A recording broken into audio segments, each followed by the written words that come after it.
नमस्कार, स्वदेश एजेंडा में आप सभी का स्वागत है। मैं हूं आपके साथ राखी। लोकसभा स्पीकर के चुनाव को लेकर राष्ट्रपति ने जिस तरीके से नोटिफिकेशन जारी कर दिया है, ये चुनाव 26 जून को होगा और 27 तारीख को संसद के दोनों सदनों को राष्ट्रपति संबोधित करेंगे और इसी दिन सुबह 11 बजे राष्ट्रपति का अभिभाषण होगा।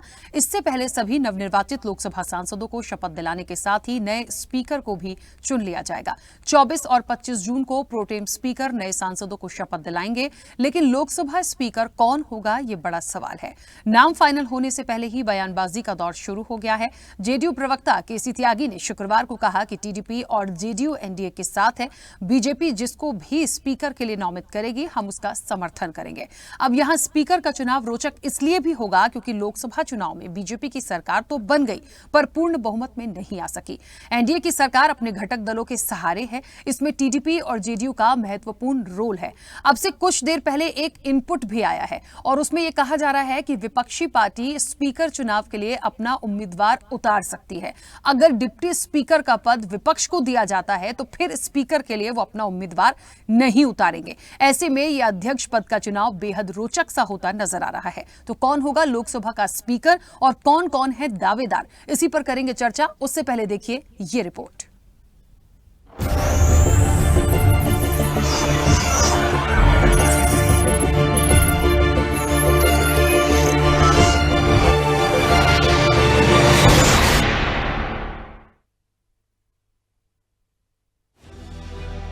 एनडीए में मंत्री पदों का बंटवारा तो हो गया है और अब लोकसभा स्पीकर पद को लेकर कयास जारी हैं।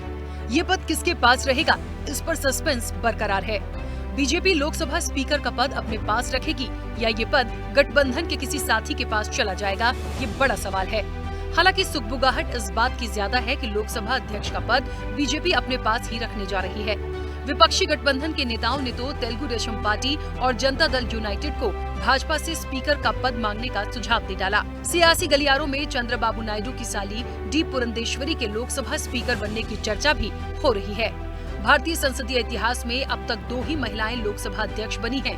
भारत में लोकसभा अध्यक्ष का पद संवैधानिक और औपचारिक प्रमुख होता है। वो सभा का प्रमुख प्रवक्ता होता है। लोकसभा की कार्रवाई के संचालन का उत्तरदायित्व अध्यक्ष पर ही होता है। लोकसभा अध्यक्ष को संसद के अपने कर्तव्यों के निर्वहन में आने वाली वास्तविक आवश्यकताओं और समस्याओं का समाधान करना पड़ता है। सदन का संचालन, प्रश्न और अभिलेख, ध्वनि मत, विभाजन, अविश्वास प्रस्ताव, मतदान और सदस्यों की अयोग्यता जैसे अहम मामले अध्यक्ष की शक्तियों में आते हैं।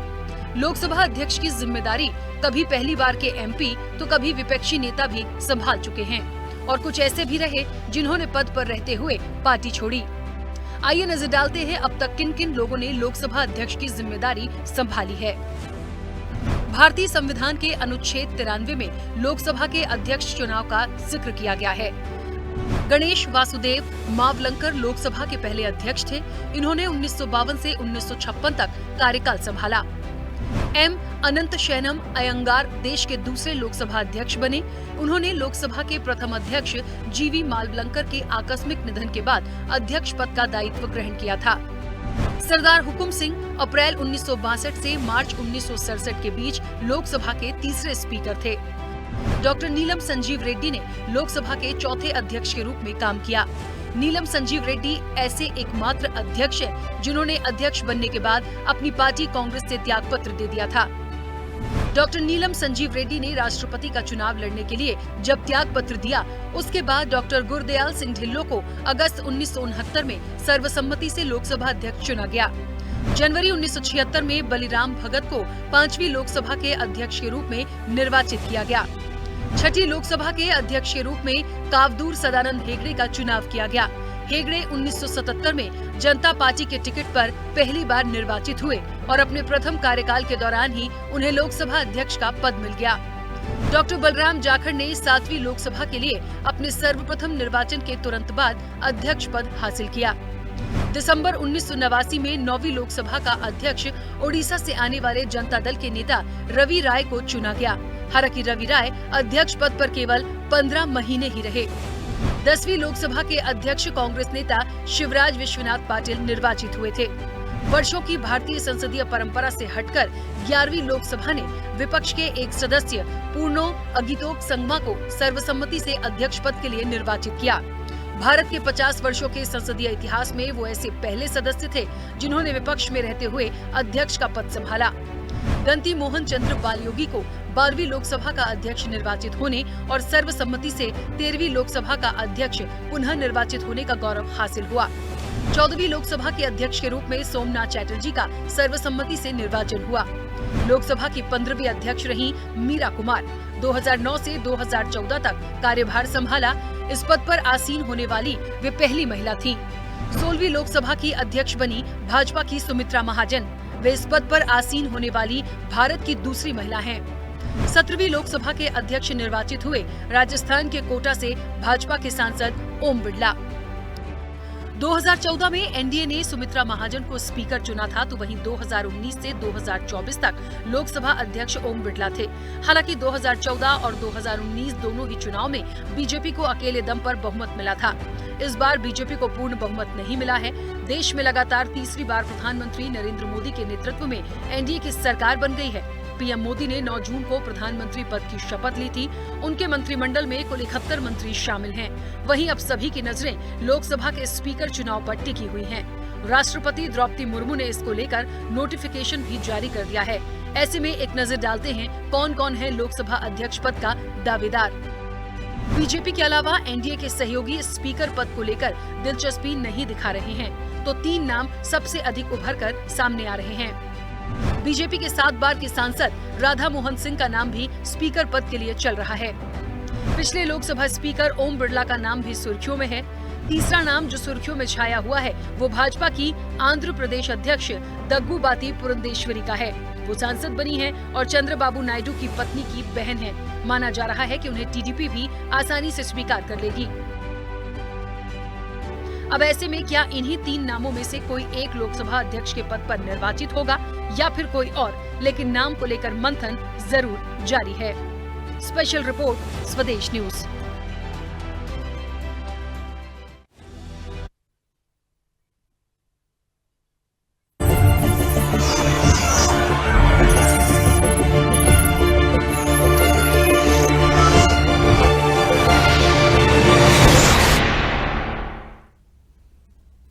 चलिए, तो दावेदार कई हैं, चुनौतियां भी हैं। आखिरकार बड़ा सवाल कि कौन होगा लोकसभा का अध्यक्ष। और इस बार थोड़ा सा ये रोचक भी इसलिए होगा और दिलचस्प इसलिए है क्योंकि पूर्ण बहुमत की सरकार नहीं है। और जब बीजेपी की पूर्ण बहुमत की सीटें नहीं है, सरकार नहीं है, तो मुझे ऐसा लगता है ये बड़ा रोचक हो गया है कि आखिरकार इस बार किसे बनाया जाए, किसे चुना जाए। इसी पर चर्चा पर हम सीधे आगे बढ़ेंगे। हमारे साथ तमाम मेहमान जुड़े हुए हैं। सबसे पहले आपका परिचय करा दें। भारतीय जनता पार्टी का पक्ष रखने के लिए खेमचंद शर्मा हमारे साथ जुड़े हैं। खेमचंद जी, बहुत स्वागत चर्चा में जुड़ने के लिए। कांग्रेस का पक्ष रखने के लिए स्वामीनाथ जायसवाल हमारे साथ जुड़े हैं। स्वामीनाथ जायसवाल जी, आपका भी बहुत स्वागत है। समाजवादी पार्टी का पक्ष रखने के लिए डॉक्टर शिव कुमार दुबे हमारे साथ जुड़े हैं। शिव कुमार दुबे जी, आपका भी बहुत स्वागत है। आम आदमी पार्टी का पक्ष रखने के लिए रमाकांत पटेल जी हमारे साथ जुड़े हैं। रमाकांत पटेल जी, आपका भी बहुत स्वागत है। अब से कुछ देर में टीएमसी का पक्ष रखेंगे फरीद खान, उनका भी स्वागत है। फिलहाल हमारे साथ कनेक्ट नहीं है। और राजनीतिक विश्लेषक हैं दीपक कुमार गुप्ता। दीपक जी, आपका भी बहुत स्वागत है। चर्चा की शुरुआत सबसे पहले खेमचंद जी आपसे ही करना चाहती हूं। देखिए, सुगबुगाहट है, हलचल है, मंथन चल रहा है, डेट्स फाइनल हो चुकी हैं कि किस दिन क्या क्या चीजें होनी है। इसके बाद क्या लग रहा है कि लोकसभा अध्यक्ष के रूप में क्या भारतीय जनता पार्टी से कोई चेहरा होगा? मैं जिस दल से जो हैं उनका इसलिए दावे के साथ पूछूंगी क्योंकि मुझे लगता है इतनी अपडेट्स तो होती हैं, या फिर अभी मंथन का ही विषय है और जो आपके सहयोगी दल हैं वहां से भी किसी के सामने आने की संभावना है। नमस्कार, जय हिंद। देखिए, जो होगा वो अच्छा होगा और एक बहुत अच्छे और सीधे कार्यकर्ता आपको सामने दिखाई देंगे। और एनडीए गठबंधन आपस में बातचीत करके कोई भी होगा वो एनडीए गठबंधन का पार्ट होगा और एनडीए गठबंधन के सारे पार्टनर्स उसकी चर्चा पर चर्चा कर रहे हैं और बहुत ही अच्छे व्यक्ति आपको मिलेंगे। जिस तरीके से ओम बिड़ला जी ने संसद चलाई, जिस तरीके से भारतीय जनता पार्टी का इतिहास रहा है, जिस तरीके से पहले हमारी बहन थी उन्होंने संसद चलाई, वैसे ही एक अच्छे कार्यकर्ता आपको दिखाई देंगे। कौन होगा, कैसे होगा, ये एनडीए गठबंधन की जो टॉप लीडरशिप है उनका विशेष अधिकार है, वो बातचीत कर रहे हैं। और मेरे जैसे कार्यकर्ता को एडवांस में कुछ बोलने का उसमें उचित बात नहीं है और भारतीय जनता पार्टी की परंपरा भी नहीं है। भारतीय जनता पार्टी उचित समय पे उचित कार्यकर्ता उचित एक्शन के बारे में बताती है और हमें पूरी उम्मीद है, इतनी मैं गारंटी जरूर दे सकता हूँ। बहुत अच्छा कार्यकर्ता जो एनडीए का कार्यकर्ता है वो या एमपी कह सकते हो, वो लोकसभा अध्यक्ष बने जाएंगे और जल्दी आपके सामने भी नाम आ जाएगा। अच्छा खेमचंद जी, ठीक है, नाम तो अभी भी कोई भी नहीं बता सकता। ये देखिए, ये तो एक मंथन की बात चल रही है, लेकिन आपके जो सहयोगी हैं, क्या इस तरह का कोई मंथन है कि उनकी तरफ से कोई चेहरा आ सकता है या फिर भारतीय जनता पार्टी अपना ही कोई चेहरा रखेगी? मैं जानना ये चाह रही हूँ। देखिए, एनडीए एक परिवार है और अध्यक्ष एनडीए का ही रहेगा। अब किस पार्टी का रहेगा उस पर कोई फर्क नहीं पड़ता। हमारा रहेगा, जेडीयू का रहेगा, पीडीपी उसका चंद्रबाबू जी की पार्टी का रहेगा, किसी भी पार्टी का हो सकता है, एनडीए का रहेगा। तो एनडीए परिवार है और उसमें किस पार्टी का होना चाहिए नहीं होना चाहिए चर्चा पर चल रही है और उसमें कोई दो राय नहीं है, ना ही कोई विवाद है और बहुत ही कॉर्डियल वे में डिस्कशन चल रहा है। और कौन होगा ये तो हमारी जो टॉप लीडरशिप है एनडीए की वही बताएगी। ठीक है, स्वामीनाथ जायसवाल जी, आवाज पहुंच रही है? स्वामीनाथ जायसवाल जी? हाँ, आवाज आ रही है। स्वामीनाथ जायसवाल जी, क्या लगता है लोकसभा का जो अध्यक्ष है वो कौन निर्वाचित हो सकता है? क्योंकि यहाँ भारतीय जनता पार्टी कह रही है जो भी होगा एनडीए का चेहरा होगा। इस पर जो टॉप लीडरशिप है वो ही सारी चीजों की क्लैरिटी देगी, वो अभी इस पर कुछ नहीं कह रहे हैं। लेकिन फिर भी तमाम कयास एक जो हैं या बातें जो हैं या इस तरह से जो नतीजे सामने आए हैं, क्या लगता है आपको? अच्छा, एक बात और मैं आपसे पूछना चाहती हूँ। आपसे कुछ देर पहले एक इनपुट आया, मुझे मिला कि क्या इंडिया गठबंधन ने भी इस तरह की अपनी डिमांड रखी है कि वो अपना एक कैंडिडेट लोकसभा अध्यक्ष के रूप में सामने रख सकते हैं? किस कंडीशन में? यदि उन्हें डिप्टी स्पीकर खुद देते हैं, मान लीजिए यदि डिप्टी स्पीकर का पद अपने आप ही मिल जाता है तो फिर वो कोई कैंडिडेट नहीं रखेंगे, और नहीं मिलता है तो फिर वो स्पीकर के लिए कैंडिडेट रखेंगे। क्या ये ऐसा कुछ है? देखिए, संभावना का व्यवस्था सब रखता है। किस तरह से मोदी जी 400 पार का नारा देकर आज कहाँ 240 पे आके उनकी गाड़ी रुक गई। और पहले इंडिया गठबंधन की बात करते थे, फिर एनडीए गठबंधन का अब उनको जिस तरह से अब एक लोकतंत्र में संविधान को बचाने के लिए अब गठबंधन की जिंदाबाद करने लगे। पहले गठबंधन की बात नहीं करते थे। पूरे चुनाव पर प्रधानमंत्री जी मोदी की गारंटी, मोदी की सरकार, एक बार नहीं बोले इंडिया गठबंधन की सरकार। और इसलिए कभी भी नहीं बोले कि एनडीए गठबंधन की सरकार, और खाली मोदी की सरकार और मोदी की गारंटी गिनाते थे। तो लोकतंत्र में जनतंत्र बहुत मजबूत होता है। जनता ने जो विश्वास जताया और दिया, दोनों पक्ष के साथ साथ प्रतिपक्ष भी मजबूत हुआ। और जिस तरह से हम अहंकार के साथ सत्ता में सरकार चल रही थी, आज उनको मुंह की खानी पड़ी कि एक क्यों हम द्वितीय नास्तिक, हम एक हैं और हमारे सिवा और कोई नहीं है। लेकिन आज वहाँ बिखरा हुआ जिस तरह जिस मुद्दे पर टीडीपी चंद्रबाबू नायडू का पार्टी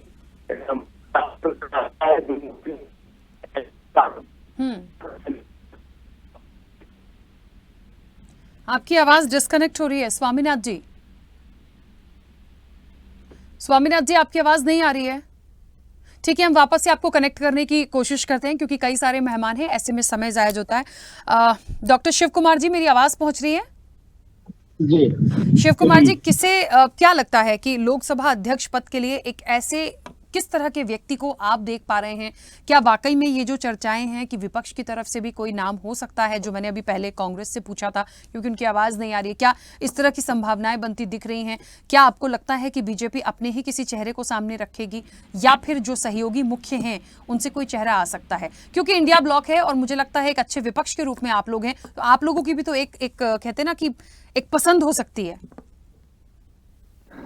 देखिए, अभी उनके पास बहुमत है, निश्चित तौर पर 300 लगभग सीटें हैं, तो पार्लियामेंट का अध्यक्ष होगा वो निश्चित तौर पर उन्हीं का होगा। अब देखना ये होगा कि इसमें भारतीय जनता पार्टी और टीडीपी और जो जेडीयू है उनके बीच कोऑर्डिनेशन बैठ पाता है कि नहीं बैठ पाता है, वो उनका इंटरनल मैटर है।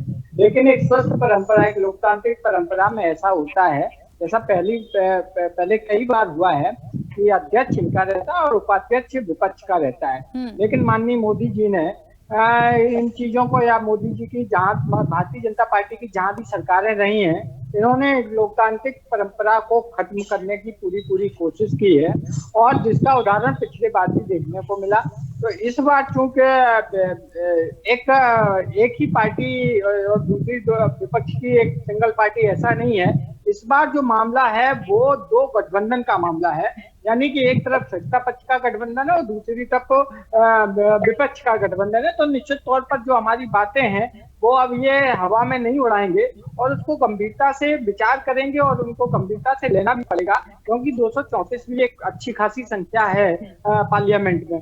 तो निश्चित तौर पर जब हमारा गठबंधन किसी भी बात को कहेगा, या उपाध्यक्ष जैसे पद के लिए हमारी तरफ से अगर कोई उम्मीदवार जाता है, तो निश्चित तौर पर उसको सत्ता पक्ष को स्वीकार भी करना चाहिए और देना भी चाहिए, और एक लोकतांत्रिक स्वस्थ व्यवस्था जो है उसको मेंटेन करना चाहिए।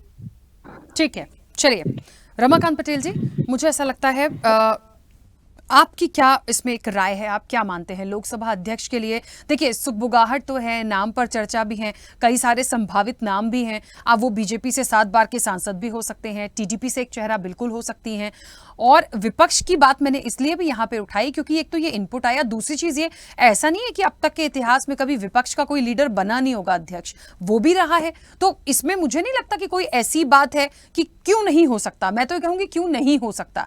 ठीक है, संख्या बल उनका ज्यादा है, तो विपक्ष की मांग भी ठीक है, आप डिप्टी स्पीकर दे दीजिए तो उनको कैंडिडेट नहीं उतारना पड़ेगा, तो ये बात भी बिल्कुल सही है। तो आप किस तरह से देखते हैं?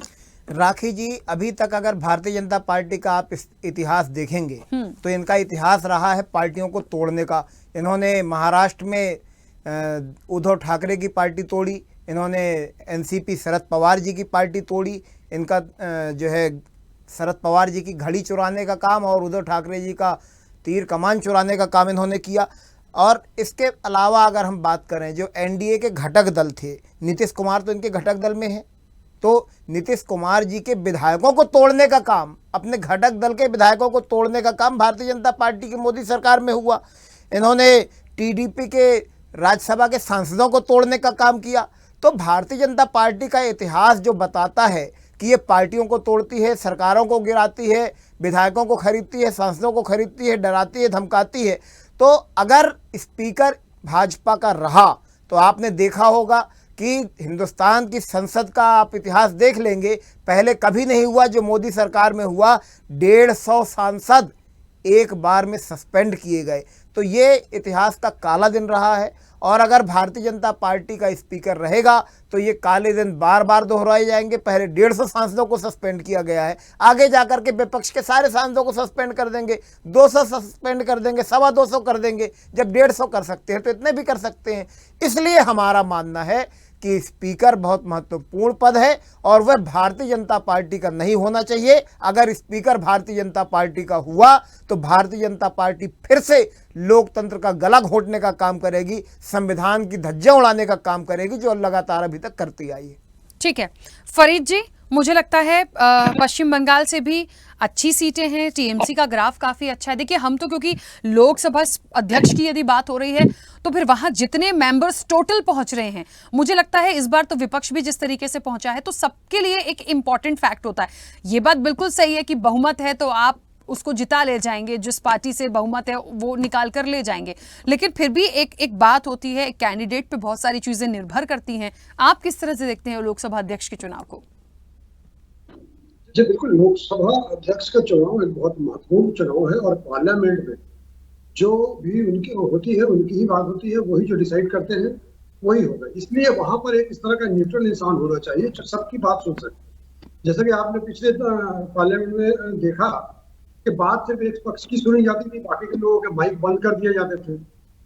तो बहुत सी चीजें उस तरह से हुई है। एक दिन में 30-30 बिल बगैर किसी डिस्कशन के पास कर दिए गए हैं। एक दिन में, जैसा कि भाई साहब अभी बता रहे थे, 150 एमपी को सस्पेंड कर दिया गया है।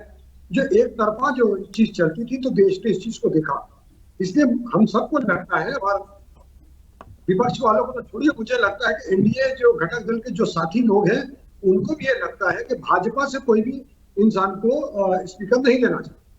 और जिस तरह की सुगबुगाहट चल रही है, मुझे लगता है कि हमारी पार्टियां भी एक स्पीकर के पोस्ट के लिए किसी को खड़ा करेंगे, और मुझे उम्मीद है कि उनके जो घटक दल है वो भी इसका समर्थन करेंगे, क्योंकि जितने भी लोग अभी जमा हुए हैं सब लोग देश के संविधान को बचाने के लिए गए हैं, और देश ने उनको पूरा समर्थन और समर्पण भी दिया है कि देश को बचाना है तो पहले संविधान को बचाओ, संविधान बचा रहेगा तो देश भी बचेगा और सारे लोग बचेंगे।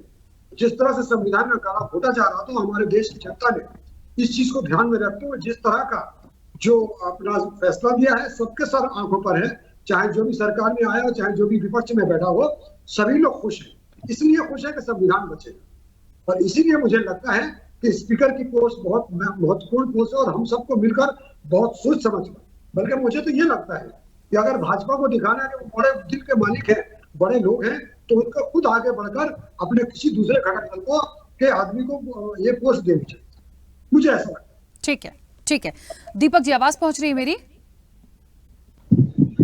दीपक जी, देखिए, पक्ष विपक्ष की अपनी बात एक हो सकती है, लेकिन मुझे लगता है एक अच्छी संसद चले, अच्छे निर्णय हो, सब लोगों को मौका मिले, जो पिछले बार से जो आरोप हम सुनते देखते चले आ रहे थे वो सारी चीजें रिपीट ना हो। ऐसे में क्या लगता है आपको कि क्या वाकई में कैंडिडेट जो हो सकता है वो भारतीय जनता पार्टी का ही हो सकता है, या सहयोगी दलों की तरफ से कोई एक ऐसा चेहरा आ सकता है जो थोड़ा सा एक मिसाल भी पेश करे कि हाँ, बीजेपी ने थोड़ा हट के, मुझे लगता है कोई एक सहयोगी दल से कोई चेहरा है तो वो तमाम चीजों को लेकर जाए, थोड़ा सा इसका इंपैक्ट अलग पड़ेगा?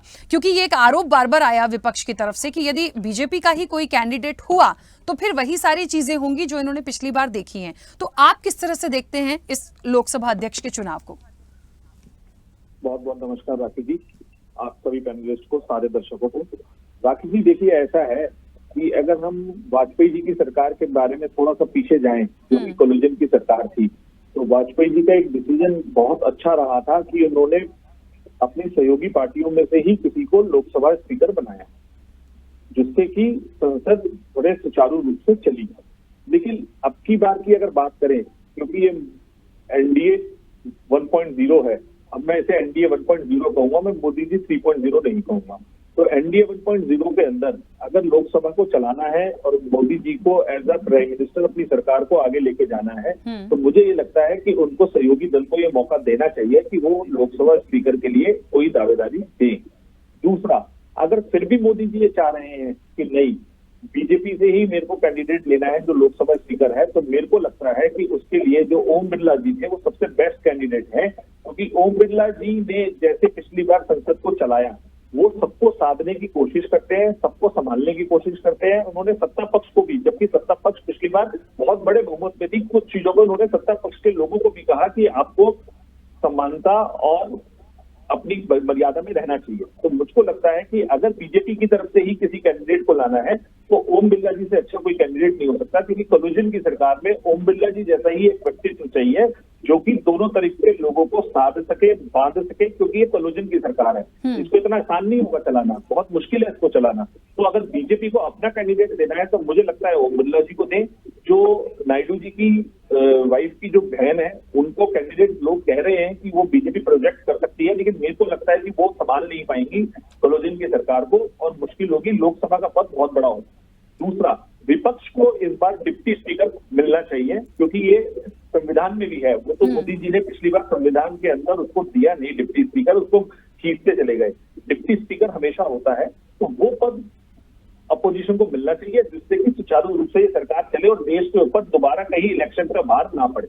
ये मेरी एक सोच है। बाकी तो देखिए जो होगा वो सबके सामने होगा 26 तारीख को, लेकिन मुझे लगता है कि इस पे अगर गहरा मंथन करे पक्ष और विपक्ष तो ये एक अच्छा डिसीजन होगा कि या तो सहयोगी पार्टियों में से किसी को रखा जाए जिससे कि विपक्ष को भी सपोर्ट मिले, और नहीं तो ओम बिरला जी से अच्छा कैंडिडेट मुझको नहीं लगता कि जो इस कोलिजन की सरकार के अंदर लोकसभा को चला सके अच्छे तरीके से। अच्छा दीपक जी, आपने भी एक बात बोली कि डिप्टी स्पीकर जो है वो बिल्कुल मिलना चाहिए और नियम के मुताबिक तो देखें, तो मुझे लगता है पिछले पुराने इतिहास को यदि हम उठा के देखें, कई सारे जो लोकसभा अध्यक्ष रहे उनके बारे में हमने बात की, तो ऐसा नहीं है, विपक्ष को भी कई बार भूमिका मिली है। ये बात सही है, बहुमत देख के ही तमाम चीजें फाइनल होती हैं, लेकिन इस बार ये जो इनपुट आया है कि हो सकता है यदि इनको डिप्टी स्पीकर मिलता है तो फिर ये अपना कैंडिडेट सामने नहीं रखते हैं, अन्यथा इस बार विपक्षी गठबंधन भी प्लान प्लान कर रहा है कि हम अपना कोई कैंडिडेट रखें। ये बात सच है कि देखिए बहुमत वो नहीं है, आप उसको कैसे निकाल के ले जाएंगे, लेकिन क्या उनका रख के इससे कोई एक इम्पैक्ट पड़ेगा, कोई प्रभाव पड़ेगा यदि वो अपना कैंडिडेट सामने रखते हैं तो?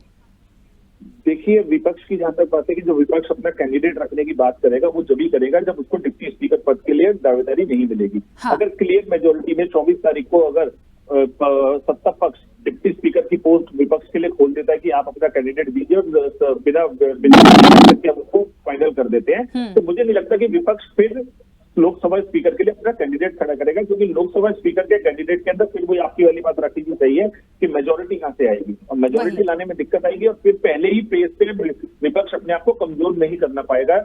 इसलिए मुझको लगता है कि डिप्टी स्पीकर का पद अगर वहां दे दिया जाए और ओम बिरला जी का नाम स्पीकर पद के लिए बीजेपी एज अपना कैंडिडेट रखती है तो सबका समर्थन मिलेगा, ऐसी मेरी सोच और ऐसी मेरी धारणा है। क्योंकि पिछली बार भी सबने, पक्ष ने और विपक्ष ने ओम बिरला जी के टेन्योर को बहुत ही सराहा था, और बिरला जी ने अपने टेन्योर में बहुत अच्छे टाइम को निकाला है और बुरे वक्त को भी अच्छे तरीके से मैनेज करा है। वो ठीक है, उस टाइम मैंडेट था तो कुछ चीजों पे वो अपने आप को नहीं प्रूव कर पाए, लेकिन इस बार मुझे उम्मीद है कि कोलिजन की सरकार में बीजेपी कैंडिडेट अगर ओम बिरला जी होंगे तो सरकार, लोकसभा एक अच्छे और सुचारू रूप से और एक डिसिप्लिनरी मैटर में चल सकती है। एक सर ने एक क्वेश्चन रखा था कि जी ये अपनी मनमानी करेंगे, 270 लोगों को बाहर निकाल देंगे। सर देखिए, मैं आपसे एक ही बात कहूंगा कि जो पिछले पास्ट में हुआ ना वो अब इस 18वीं लोकसभा में होना बहुत मुश्किल नहीं है, असंभव है, क्योंकि अब विपक्ष भी बहुत मजबूत है, जनता ने विपक्ष को मजबूत बना के भेजा है, तो इसलिए ऐसा नहीं हो पाएगा। हाँ, थोड़ा सा मोदी जी को अपनी नीतियों को, अपने सोचने के नजरिए को बदलना पड़ेगा, क्योंकि कोलिजन की सरकार चलाना सबको पता है कि उनकी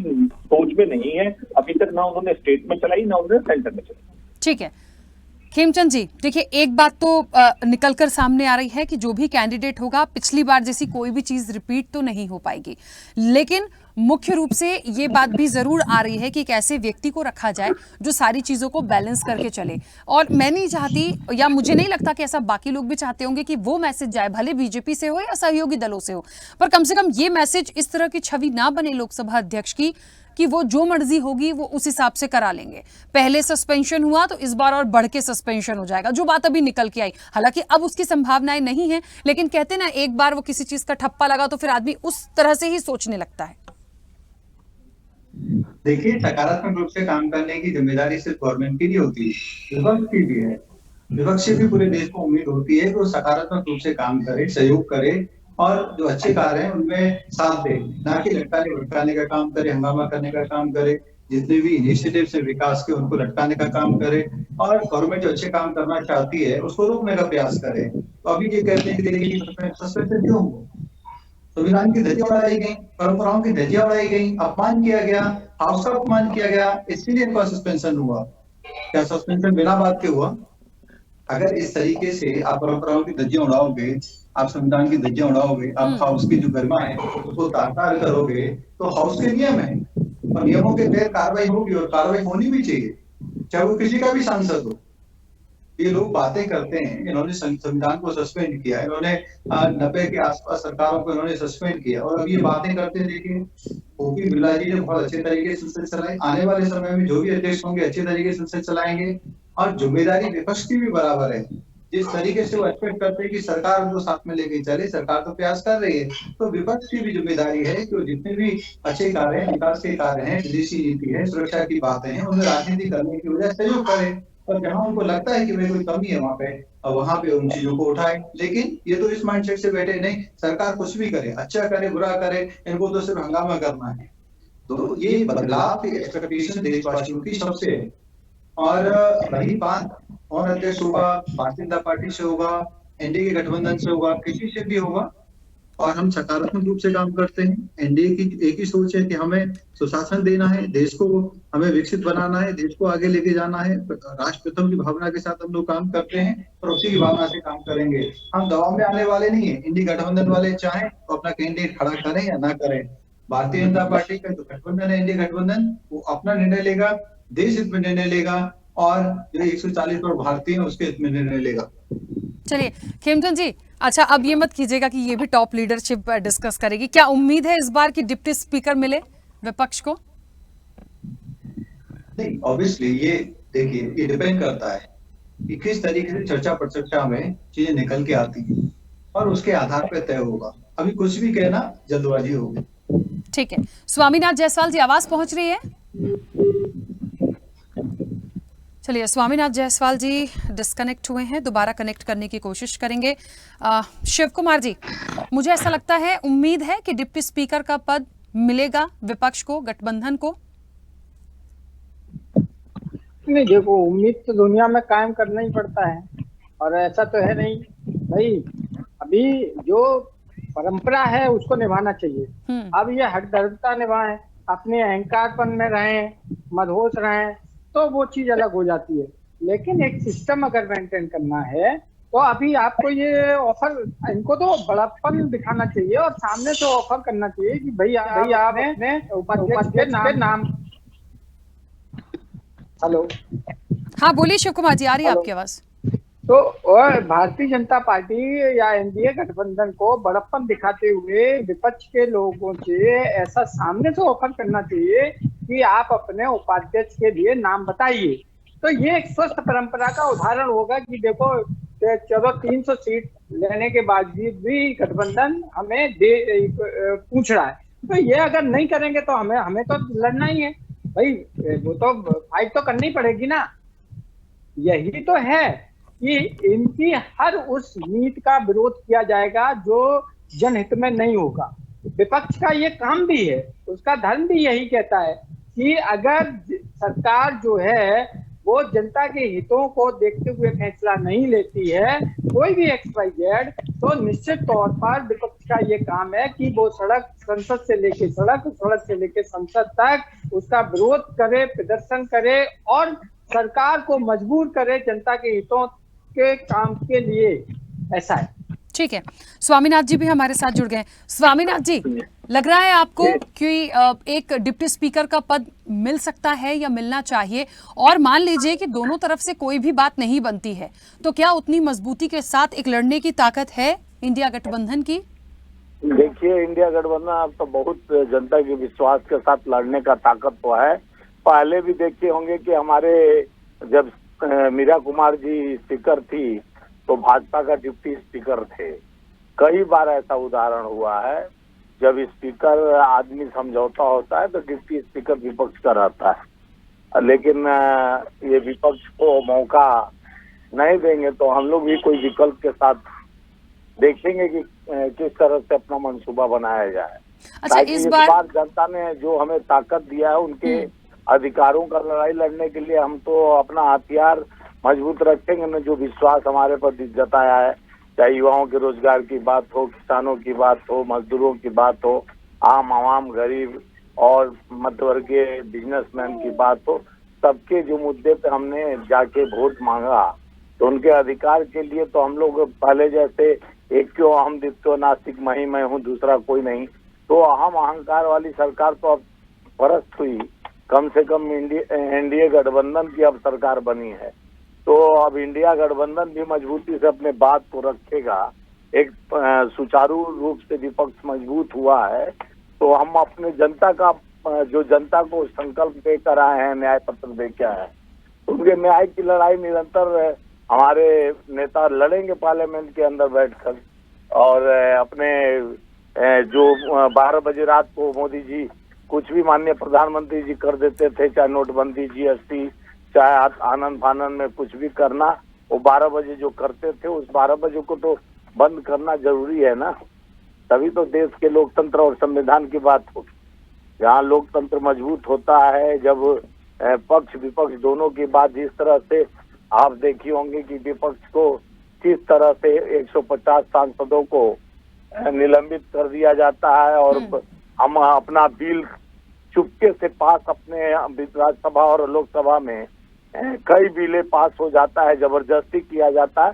अब ऐसा नहीं चलेगा, क्योंकि जनता ने विपक्ष भी मजबूत बनाया है और उनको भी सबक सिखाया है, जो 400 पार का मंसूबा लेके चले थे। और जनता अब तो उन्हीं के जो RSS है, जो उनका मदर संगठन, वही विरोध कर रहा है कि मणिपुर याद नहीं आ रहा है, साल भर से डबल इंजन की सरकार। और विरोधी दल कहते हैं विपक्ष को प्रतिपक्ष बोलना चाहिए, ये करना चाहिए। हम नहीं, अब उन्हीं के लोग अब उनको बताने शुरू कर दिए। अब देखिए कि आप अपने अहम और अहंकार से देश के दिल नहीं जीत सकते हैं। देश को विकास का एजेंडा, देश में युवा जिस तरह से बेरोजगार हो रहे हैं, किसान को विफल करते हुए जिस तरह से आप अपने पूंजीपति साथियों को 22 लोगों को 16 लाख करोड़ चंदा, अरे 16 लाख करोड़ अगर लोन माफ कर सकते हो तो किसानों का लोन माफ करना पड़ेगा, किसानों को एमएसपी लागू करना पड़ेगा। कई मुद्दे हैं जो रोजगार के नाम पर ये लोग भाला फुसला 2 करोड़ नौकरी 15 लाख खाते, वो सब तो खत्म हो गया। कम से कम अब नया सरकार एनडीए का बना है तो जनता के विश्वास पे खरे उतरे और जनता की बात हो, जनता का विश्वास, सभी दल मिलकर काम और देश की सुरक्षा पर जिस तरह से आतंकवादियों ने अब लगातार जम्मू एंड स्वामीनाथ जी चल रहे हैं। ठीक है, चलिए बीच में रोकूंगी। रमाकांत जी, मुझे ऐसा लगता है, देखिए मुद्दे तो अपनी जगह पे हैं, जिसके जो प्रोमिसेस थे उसे लेकर चलना है। बात लोकसभा अध्यक्ष पद की हुई है और आगे एक संसद बहुत अच्छे से चले तो वहां पे डिप्टी स्पीकर की भी आ रही है।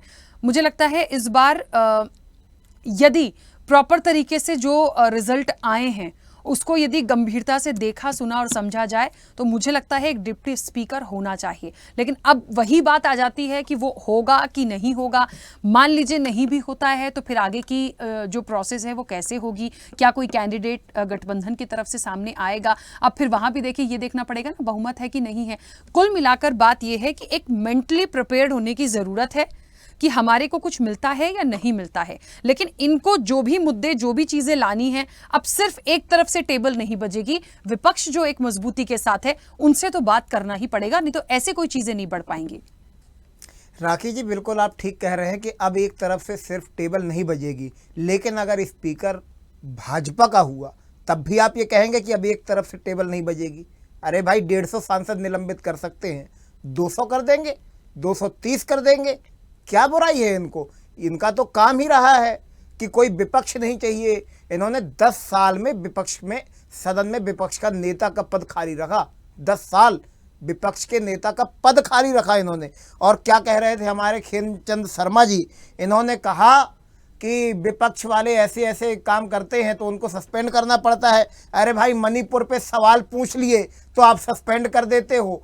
किसानों का जो आंदोलन चल रहा था, हम किसानों के बारे में सवाल पूछ लिए तो आप सस्पेंड कर देते हो। पहलवानों के बारे में सवाल पूछ लिए तो सस्पेंड कर देते हो। बेरोजगारी पे सवाल पूछ लिए तो सस्पेंड कर देते हो। अडानी के घोटालों पे सवाल पूछ लिए तो सस्पेंड कर देते हो। अरे तो जिसको जनता ने सदन में भेजा है सांसद बना करके अपनी आवाज़ उठाने के लिए, क्या चाहते हैं वो सांसद मुंह में पट्टी बांध ले, गूंगा हो जाए? अरे सांसद जाएगा, जनता की बात उठाएगा, और अगर भाजपा वालों को इतनी मिर्ची लग जाती है तो सस्पेंड कर देते हैं। तो मैं ये कहता हूं कि भारतीय जनता पार्टी का ना तो स्पीकर होना चाहिए, ना तो भारतीय जनता पार्टी का डिप्टी स्पीकर होना चाहिए।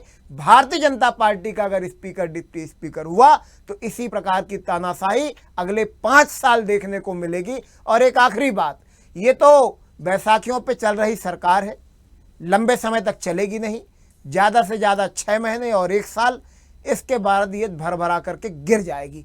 तो आगे जाकर के निश्चित तौर पे इंडिया गठबंधन की सरकार बनेगी और मजबूती से काम करके दिखाएगी। फरीद जी, आपको भी ऐसा ही लगता है कि एक वक्त तक ही इस सरकार को रहना है, उसके बाद सरकार गिर भी सकती है, लेकिन अभी उसको शुरुआत करना है? देखिए बहुत सारे मामले ऐसे हैं, बहुत सारे मुद्दे ऐसे हैं जिस पर बात करने की अब जरूरत है। अब उस चुनावी मोड से बाहर निकलना होगा और अब देश हित के लिए जो मुद्दे हैं, जनता के लिए जो मुद्दे हैं, जो बात की गई थी, उसको लेकर मुझे लगता है पक्ष विपक्ष को आगे बढ़ना है। तो आपको लगता है कि अभी भी उस भेदभाव वाली चीज को देखने को मिलेगा, या फिर एक बहुत अच्छा स्पीकर और डिप्टी स्पीकर हो सकता है कि कहीं ना कहीं उनकी तरफ से आ जाए कि भैया आप दे सकते हैं? जी बिल्कुल, सबसे बड़ी जो भी गठबंधन की सरकार होती है उसकी आयु ऐसे ही कम होती है, दुनिया जानती है। हम किसी का कटाक्ष नहीं करना चाहते, जिसकी भी बने उसकी आयु कम होती है, लोग इसी निगाह से देखते हैं। लेकिन फिर भी अगर भाजपा अपना बड़ा दिल दिखाकर एक जो इन्होंने किया 10 सालों में, जिस तरह से लोकतंत्र का गला घोटा या बहुत से कामों उसको भुला, अगर अपोजिशन के साइड से किसी को भी स्पीकर के लिए नियुक्त करे, मुझे लगता है अच्छा होगा, एक अच्छा प्रेसिडेंट होगा देश में। लेकिन ऐसा लगता नहीं है, क्योंकि जिस तरह से हमारे शर्मा जी कहते हैं, प्रधान बीजेपी के प्रवक्ता, उनकी बातों से ये लगता है कि वो अहंकार अभी तक खत्म नहीं हुआ, जो भूले नहीं कि 10 साल में वो किस तरह से सरकार चला रहे थे। और अब जैसे वो तो भाजपा का नाम भी भूल गए थे, सिर्फ मोदी सरकार की बात हो रही थी। चलिए आज एनडीए की बात हो रही है, लेकिन एनडीए का भी कितना पक्ष रखा जाएगा ये मुझे नहीं मालूम। और जिस तरह से वो बोल रहे थे कि इस तरह की बातें करते हैं, तो आप ये बताइए कि पार्लियामेंट में जाके अगर जिन लोगों के द्वारा चुनाव लड़के जीत कर गए उनकी बातें रखना अगर पार्लियामेंट में पाप है, तो वो सस्पेंड होने के लिए तैयार है, आप भी तैयार होंगे। लेकिन जिस तरह से देश ने देखा कि ये लोग किसी के सगे नहीं, आप विपक्ष की बात तो छोड़ दीजिए, आपने भागवत जी की बात सुन ली कि जो आरएसएस इनकी जो पेरेंट बॉडी है, जिन्होंने हमेशा उनको समर्थन दिया, इन्होंने उनको ठगा। कल आपने देखा इंद्रेश कुमार जी जो मुस्लिम राष्ट्रीय संघ के अध्यक्ष हैं, इंद्रेश कुमार जी ने बोला कि इनको समझना चाहिए, इनका घमंड टूटा है, अहंकार टूटा है। तो ये पार्टी ऐसी है कि जिस तरह से आडवाणी जी को इन्होंने ठगा, मुरली मनोहर जोशी को ठगा, कि ये ऐसा कोई सगा नहीं जिसको इन्होंने ठगा नहीं। तो इनसे अच्छी तो उम्मीद की नहीं जा सकती। देश को लगा था कि चलिए एनडीए सरकार आई है, जो लोग सबको मिला के लेके चलेंगे, लेकिन जिस तरह से इन्होंने मंत्रालय बनाया है, लोगों को अभी दरकिनार रखा है, किसको किस तरह से ब्लैकमेल कर रहे हैं, जिस तरह से अन्नाडी जी को जेल भेजा था, नीतीश जी को जिस तरह से ठगा था, तो उम्मीद तो देश को नहीं है। फिर भी उम्मीद के सहारे दुनिया कायम है, देश इनकी तरफ उम्मीद से देख रहा है कि मोदी जी का तीसरा टर्म है, शायद कुछ अच्छी मिसाल रखकर जाए। तो इसलिए हम लोग उम्मीद कर रहे हैं कि चलिए मोदी जी कुछ अच्छा करके जाएंगे, मुझे लगता है करना चाहिए। उसके बावजूद भी उम्मीद तो नहीं है, फिर भी उम्मीद पर दुनिया कायम है, क्योंकि संविधान को सब मानने वाले लोग हैं, संविधान को बचाना है, ये भी संविधान को मानते हैं, हम लोग भी संविधान को मानते हैं। तो चलिए अब संविधान की रक्षा की बात की जाए, संविधान का बचाव किया। ठीक है दीपक जी, मुझे यहाँ एक बात निकलकर सामने आई, वो क्योंकि जहन में आई, उनका जिक्र भी निकला था। जिन दावेदार के नाम अभी चर्चा में हैं, जैसे कि एक तो ओम बिरला जी को दोबारा से तमाम चीज़ें दी जा सकती हैं, और 7 बार के सांसद राधा मोहन जी के भी नाम सामने आया, पुरंदेश्वरी जी का जो नाम सामने आया, ये मुझे इसलिए थोड़ी संभावना लगी। देखिए, ऐसा भी हमने देखा है पिछली बार में कि कोई पहली बार भी जीता है, बना है, मौका मिला है, ऐसा नहीं है कि कभी उसको समझ नहीं होगी, वो कर नहीं पाएगा, चीजें होती हैं। और यहाँ तो बहुत सारा बैक सपोर्ट भी होगा ना करने के लिए, क्योंकि एक्सपीरियंस लोग जुड़े हुए हैं। तो एक महिला होने के नाते क्या आपको लगता है कि यदि सहयोगियों के साथ का ध्यान रखा गया, हो सकता है, देखिए बीजेपी एक ये काम कर सकती है, हो सकता है एक बहुत अच्छा ऑरा और छवि बनाने के लिए डिप्टी स्पीकर भी मिल जाए, और ये भी हो सकता है कि यहां से एक महिला को वापस से मौका मिल जाए, क्योंकि अब तक 2 ही महिला थी जो लोकसभा अध्यक्ष के लिए बैठी हैं। तो हो सकता है, और सपोर्ट रही बात चलाने की और करने की, मुझे लगता है शायद मे भी ये चीज हो सकती है, क्योंकि आपने कहा था कि वो शायद बैलेंस नहीं कर पाएंगी, चला नहीं पाएंगी। इस बार लोकसभा का जो स्पीकर है उसका बहुत ही इम्पोर्टेंस है। मैं ये नहीं कहूंगा कि नारी शक्ति को आगे नहीं आना चाहिए। स्पीकर, लोकसभा स्पीकर अगर हमारे यहाँ पे एक लेडी बनती है तो हमारे देश के लिए, हम सबके लिए बहुत गर्व की बात है। लेकिन क्योंकि ये कोलिजन की सरकार है, इस कोलिजन की सरकार में एक लेडी स्पीकर का एक्सपीरियंस अगर हम मीरा कुमारी जी के टाइम का देखें तो वो चलाती थी, लेकिन उनकी बातों को सुनकर के चलवाना बड़ा मुश्किल देखा जाता था उस टाइम की। अगर हम वीडियो रिकॉर्डिंग भी देखें ऑन रिकॉर्ड, तो मुझे ये लगता है कि अगर बीजेपी को सहयोगी दलों में से किसी भी कैंडिडेट को नहीं लाना है, जो कि लाना चाहिए, अगर संसद को सुचारू रूप से चलाना है और विपक्ष के मुंह को बंद करना है, तो सबसे अच्छा तरीका है सहयोगी दल, चाहे वो एक एमपी वाला है, चाहे वो 16 एमपी वाला है, किसी के भी सहयोगी दल में से, क्योंकि सहयोगी दल भी तो एनडीए का ही पार्ट है ना, तो वो तो सहयोगी दल से बने या बीजेपी से बने कोई फर्क नहीं पड़ता। अच्छा, बीजेपी में भी अगर आप देखें तो 240 सीट जो आज बीजेपी की आई है, अगर हम उसकी आज इवेल्युएशन करें तो बीजेपी की उसके अंदर अगर टोटल देखें तो 116-120 ही तो एमपी है जो बीजेपी के,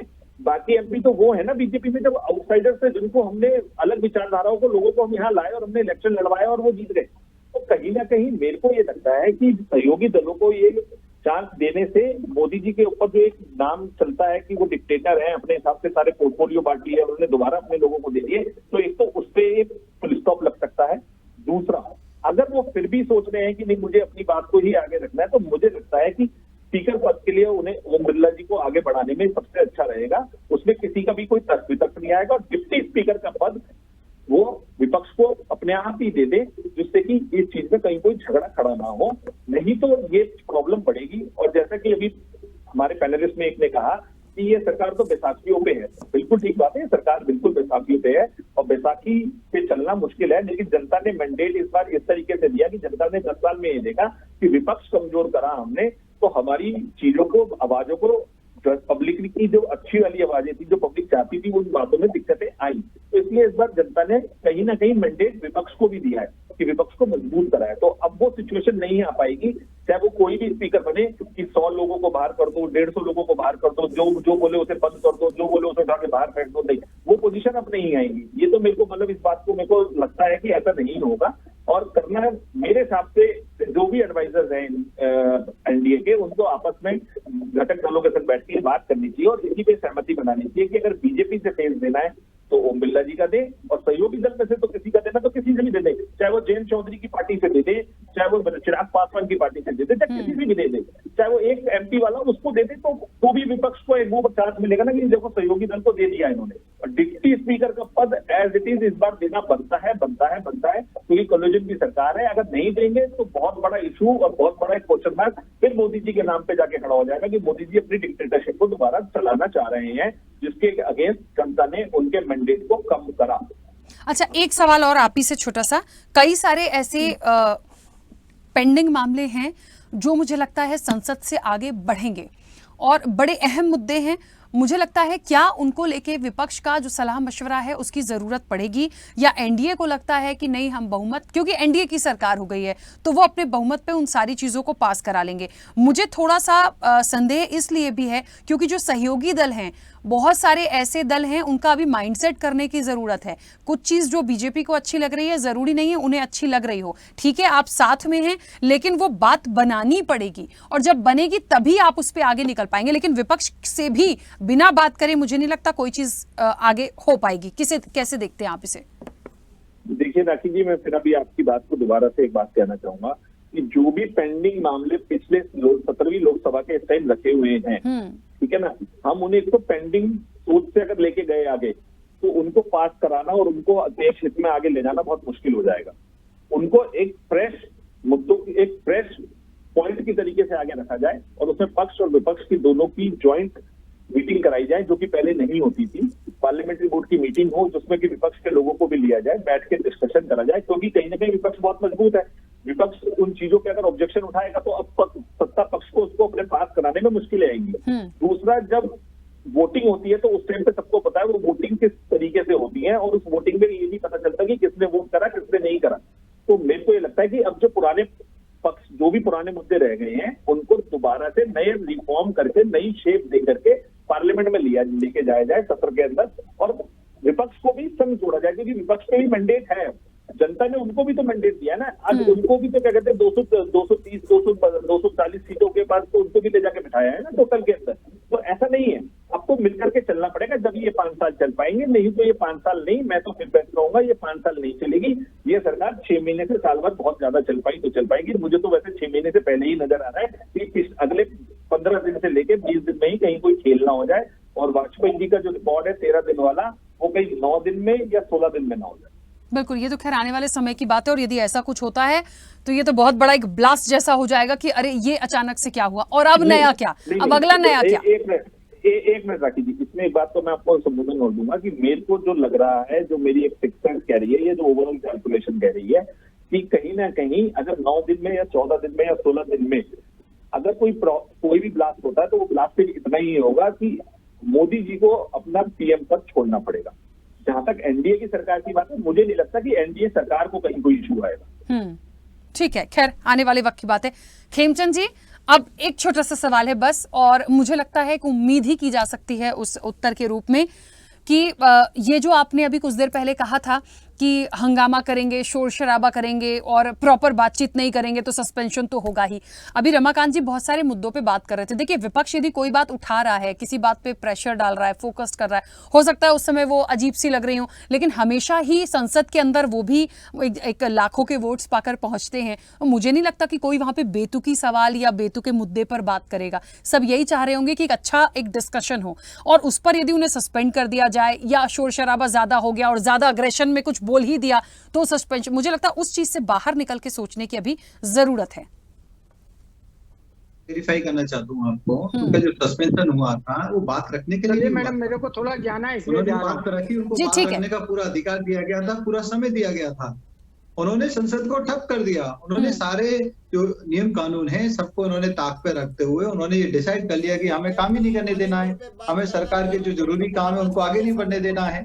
और संसद की जितनी भी बात कर रहे थे, उन्होंने अपमान बात किया, करने उन पे कार्रवाई हुई। सस्पेंड करना और तो मैं आपको तानाशाही ये है ना। आपके टीवी के माध्यम से बात समझ करने पे देशवासियों को सस्पेंड उन्हें करती बता है देना भारतीय चाहता जनता हूं पार्टी की कि भारतीय सरकार। जनता पार्टी इसीलिए कहते सकारात्मकता हैं से कि काम करती है, भाजपा का गंभीर तरीके स्पीकर से नहीं काम होना करती है, चाहिए। सबको साथ लेके इनकी चलने की आदत है निरंतर काम जैसे करती है। और बिच्छू की भारतीय जनता आदत पार्टी होती है ना कंस्ट्रक्टिव भी डंक काम मारने करेगी। की, वैसे भारतीय जनता भाजपाइयों पार्टी की आदत कभी है भी पार्टियां ये तोड़ने प्रेफर नहीं की, करती कि विधायकों बिना को, बात के सांसदों किसी को को सस्पेंड किया खरीदने जाए। की, उनको चलिए, तोड़ने की प्लीज देखिए, भाजपाइयों की झगड़े का आदत विषय होती नहीं है। है, झगड़े का बिच्छू विषय और नहीं है, भाजपा में प्लीज बहुत ऐसे ज्यादा नहीं अंतर करिए। नहीं है, रखने के लिए दोनों जरूरी की था एक वो ही किया। प्रवृत्ति है, और अभी भी आने वाले डसने समय की में प्रवृत्ति। हम उम्मीद करते हैं विपक्ष से वो सकारात्मक रूप से काम करे और हम जो आने वाले लोकसभा अध्यक्ष से भी या अरे अध्यक्ष भाई, हम से वही जो तो कि पूछ होंगे रहे हैं, उनसे भी उम्मीद सकारात्मक रूप करते से ही तो हैं। पूछ रहे हैं। अगर देखिए, बताइए, मुझे तो अडानी लगता के है जनता अडानी को चाहती इतना है कि पैसा क्यों दिया सकारात्मक गया? रूप से ये संसद अडानी- चले और उनके मुद्दों को समझा जाए, जो उनसे कमिटमेंट किए गए वो पूरे हों। मुझे लगता है जनता चाहती है, आप लोग आपस में तय मत करो कि विपक्ष चाहेगा या सत्ता पक्ष चाहेगा। प्लीज, जनता चाहती है कि सकारात्मक रूप से उनके लिए और इस देश के लिए कुछ अच्छा निकल कर आए, तो ऐसे नोकझोंक से नहीं। कुछ कहना चाह रहे हैं दीपक जी? हाँ मैडम, मैं कहना चाह रहा हूँ, मैं यही कहना चाह रहा हूँ कि कहीं ना कहीं विपक्ष की पार्टियों में जो एक डर की बात हो गई है कि पिछली 17वीं लोकसभा में जो भी हुआ संसद में पूरे देश ने, पूरे विश्व ने देखा, वो अब नहीं होगा। ये बात को हम मान लें, क्योंकि अब नहीं होगा, क्योंकि अब विपक्ष बहुत मजबूत है। जनता ने उनको भी मैंडेट दिया है। अब वो सिचुएशन नहीं है कि जो 17वीं लोकसभा में थी कि अपनी बात को रखने पे लोगों को सस्पेंड कर दिया जाता था। अब वो नहीं होगा, किसी कीमत पे नहीं ठीक होगा। है, इस चीज से तो हम बेफिक्र हैं। चलिए, क्योंकि समय की भी सीमा है, स्वामीनाथ जी अपनी बात रखिएगा। जी राखी जी, ऐसा है कि जिस तरह से पिछले सत्र में प्रधानमंत्री जो भाजपा के लोग तानाशाही का माहौल बनाकर जिस तरह से विपक्ष को हर बात में डराने का कोशिश किया और किसी का मुद्दा सुनने का नाम नहीं लेते थे और इतना अहम और अहंकार था। वो हमारे जो मित्र बोल रहे थे कि ओम बिरला जी, तो ओम बिरला जी भी तो विपक्ष थे ना। मोदी जी के सामने जो विपक्ष की आवाज को सुनने को नापसंद करते थे और 150 सांसदों को, अगर अडानी के मामला हो, अगर किसान का मामला हो, ब्रिजभूषण शरण का मामला हो, किसी बात को रखने का पक्ष रखता है। मणिपुर में जो 2 महिलाओं के साथ निर्वस्त्र करके हुआ, उस मुद्दे पर मणिपुर पर आज इनके आरएसएस प्रमुख बोल रहे हैं, 1 साल बाद बोल रहे हैं, सरकार को घेर रहे हैं। जो इनका मदर पार्टी है, मदर संगठन है, वो सवाल खड़ा कर दिया, बार बार कर रहे हैं। तो ये समझ में आना चाहिए कि इनके मदर संगठन भी सवाल खड़ा कर रहा है। लेकिन स्वामीनाथ जी, तो इस बार ऐसा नहीं होगा। इस बार ऐसा इसलिए नहीं होगा कि आप लोग खुद मजबूत हैं और उस मजबूती का परिचय आप लोगों को देना है। और यदि गलती से भी ऐसा कुछ होता है तो छवि एनडीए की खराब होनी है, आपकी नहीं। देखिए अब ऐसा करेंगे तो हम होने भी नहीं देंगे और नहीं होगा, क्योंकि बहुत उस समय अहम अहंकार इसलिए चल रहा था कि इनका एक छत्र अपना जो दिखा रहे थे, उसी बलबूते पर तो चाह रहे थे कि अब की बार 400 पार का नारा दे रहे थे। अब इनका 400 पार का सपना चूर चूर हो गया, क्योंकि इनके जिस तरह से अहम और अहंकार था कि मैं जो चाहूं ये करूं, वो चाहूं मर्जी, मेरी मर्जी, अपनी मर्जी नहीं चलेगी। अब लोकतंत्र को मजबूत करने के लिए जनता ने जो विश्वास जताया, विपक्ष भी मजबूत है, अब प्रतिपक्ष का लीडर होगा, अपोजिशन भी मजबूत हो गया। अब हम जवाब माकूल देंगे, ऐसे नहीं कि किसी सांसद को 150 सांसद को निकाल बाहर कर देंगे। उनकी मजाल भी नहीं है कि ऐसे कर सकते हैं कि बिना वजह का आप सस्पेंड कर सकते हैं। चलिए स्वामीनाथ जी, मैं रोक रही हूँ, समय की सीमा। फरीद जी जल्दी से अपनी बात रखिएगा। फरीद जी,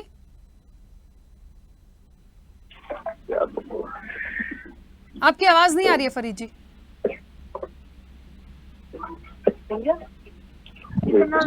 करके गाड़ी लगा लो ना। उम्मीद यही की जाती है कि जब देश की जनता ने इन्हें चुना है, कुर्सी पर बैठे तो एक बार फिर से जनता के काम आए, क्योंकि जनता 10 साल में त्राही त्राही कर रही है, बेजार हो चुकी है इन लोगों से। लेकिन अभी एक उम्मीद की एक किरण जागी है कि चलिए जिस तरह से भी आए हैं, एनडीए की सरकार बनी है, ये लोग दुनिया के देश के काम आए, और यही एक अच्छी उम्मीद के साथ हम लोग अपनी बातों खत्म करें। चलिए खैर ठीक है, समय भी हो गया है। अब कौन होगा अध्यक्ष, मुझे लगता है बहुत जल्दी ये चीजें सामने आ जाएंगी। डेट्स तो फाइनल है, उस डेट्स तक चीजें भी धीरे धीरे क्लियर होती जाएंगी। लेकिन अच्छा लगेगा यदि कोई डिप्टी स्पीकर भी आ जाता है, नेता प्रतिपक्ष तो होना ही है। और मुझे लगता है फिर वो सारे मुद्दों पर जब एक संसद को चलते देखेंगे तो शायद अच्छा लगेगा। बाकी आने वाला वक्त ही बताएगा कि आखिर कौन। आप सभी का बहुत शुक्रिया इस चर्चा में जुड़ने के लिए। तो निश्चित तौर पर एक महत्वपूर्ण सवाल था सभी के लिए कि इस बार लोकसभा का अध्यक्ष कौन होगा। क्या एनडीए से चेहरा होगा या बीजेपी अपना चेहरा रखेगी? देखिए समझने की जरूरत है ना, क्योंकि गठबंधन की सरकार, एनडीए की सरकार बनी है। इधर इंडिया गठबंधन जो है उनकी तरफ से भी कैंडिडेट सामने आने की बात हो रही है। ऐसे में क्या फाइनल होता है ये देखना वाकई दिलचस्प होगा। चर्चा में इतना ही। बने रहिए स्वदेश न्यूज के साथ। सबसे पहले देश।